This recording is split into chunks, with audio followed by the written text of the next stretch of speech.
One beautiful spring day, a red rose blossomed in the forest.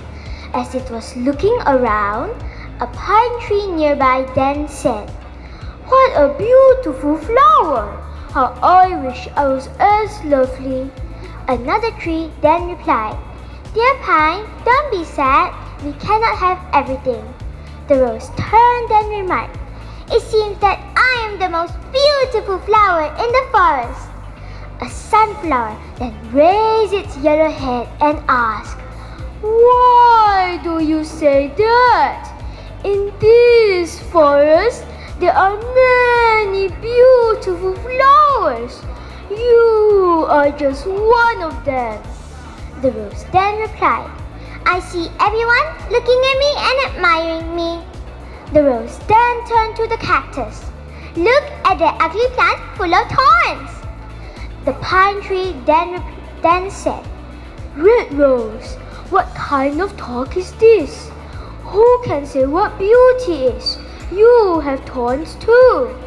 The rose then turned angrily at the pine. "I thought you had good taste.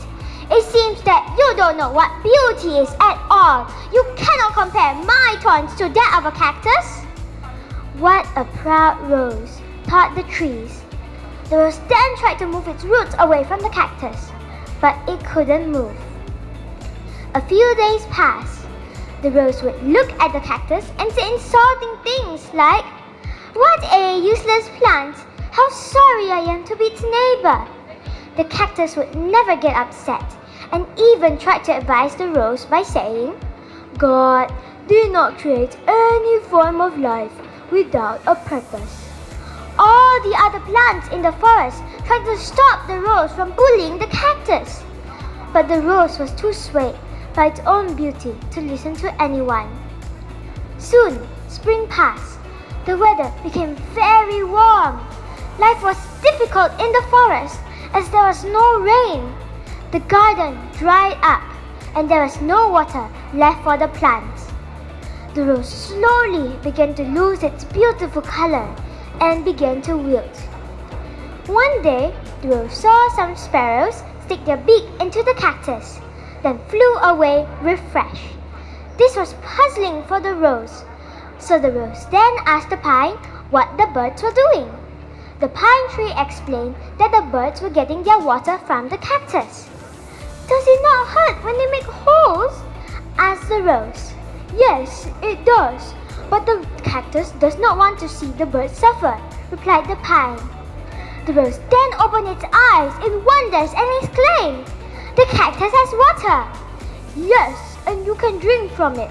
The birds can bring you the water, if you ask the cactus nicely," replied the pine. The rose was too ashamed to ask for help, but finally did. The cactus kindly agreed. The rose also apologized for its undeserving behavior, and the birds filled their beaks and watered the rose's roots. Eventually, both the rose and the cactus became good friends and got through the summer. Someone quoted this, "Judgment prevents us from seeing the good that lies beyond appearance." Thus, the rose learned to never judge anybody by their appearance ever again.